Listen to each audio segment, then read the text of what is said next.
Hey YouTube, welcome back to Raven Acres, and today we're going to talk again about rural internet solutions and my path with cellular-based third-party companies.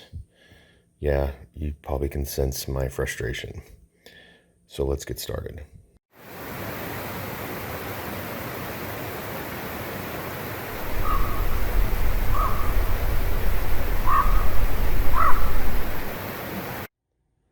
All right. So as you saw there, I'm a little frustrated. Current customer of Nomad Internet Service. Also a customer, I guess, of Skymobile, which is basically the same, just different company. They're cellular internet service, third-party cellular internet service providers. What I want to warn, give a PSA out to today is, if you're a customer that's looking, or if you're looking at this as an option for internet, especially those that live in those rural areas or travel, that don't have a whole lot of other options, this may be one of your only options. So hopefully some of this information will help you manage your expectations.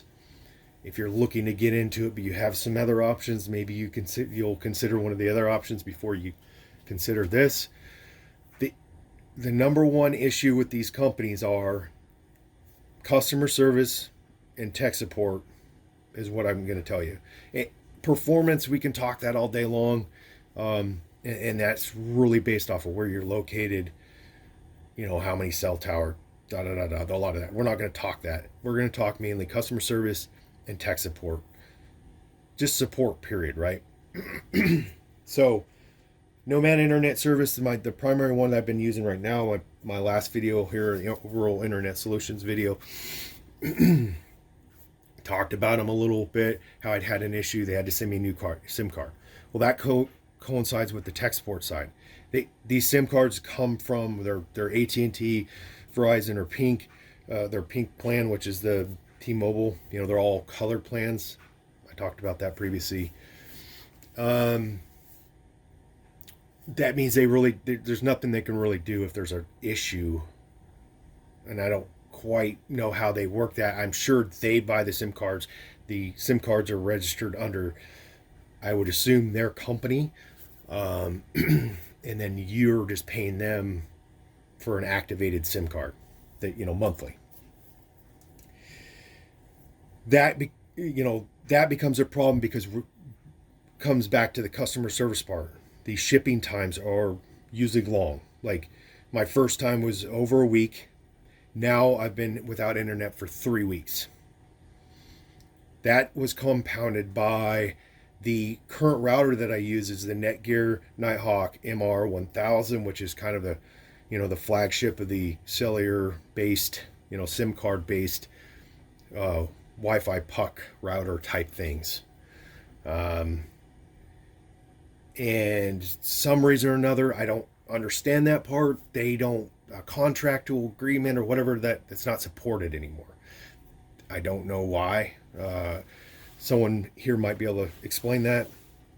But that's a $300 router. They were like, well, we can just send you one of our other routers for our blue plan, which is the AT&T plan, and we've talked about that prior. AT&T is the company that I get the best cellular service for here at my house. And I'm like, well, I bought this router, I own this router, and the routers you sell, I think, are like $100, maybe a little over $100. Like, why would I do that? Give you a $300 router for a $100 router. It makes no sense. Well, we'll credit you a free month of internet. And at this point, I was like, well, I think you should already do that anyways. But I'm caught in a kind of a no option, caught in a corner here, right? I don't have a lot of options. Of course, I mentioned I would love to get contacted by Starlink, but I have not yet. Hopefully soon. So I'm going to buy into this, or I did. I agreed to that, kind of. Tell you how I'm working that. Found Skymobile through some of my internet searches, just trying to find some other solution to get me through. until I can get something better. And Skymobile came up, which I was like, well, they're basically the same company. Maybe they support the router I currently own. So I contacted them. They have another weird feature, like it's a chat thing on their website, but it's tied to the Facebook Messenger one. So, yeah, that's another problem. So, anyways, I ordered a SIM. So whoever ships first, I'll cancel whatever one. So I have not gotten a ship notification from Nomad Internet or Skymobile, which has been over 3 business days, which they said 1 to 3 before they ship for the SIM. So yeah, it's going to be what you're stuck with. Poor customer service, 9 to 5 Central Standard Time. We only get back to you no weekends, no tech support. Just prepare yourself. If you're going to jump into this world, you're going to pay pretty high prices and you're not going to get good customer service. It is what it is. I hope this was helpful. Thanks for watching. This is Nomad76. If you like this video, please feel free to give me a thumbs up, subscribe. You got questions, comments, put them down below. I'll do my best to get back to you. Have a great day.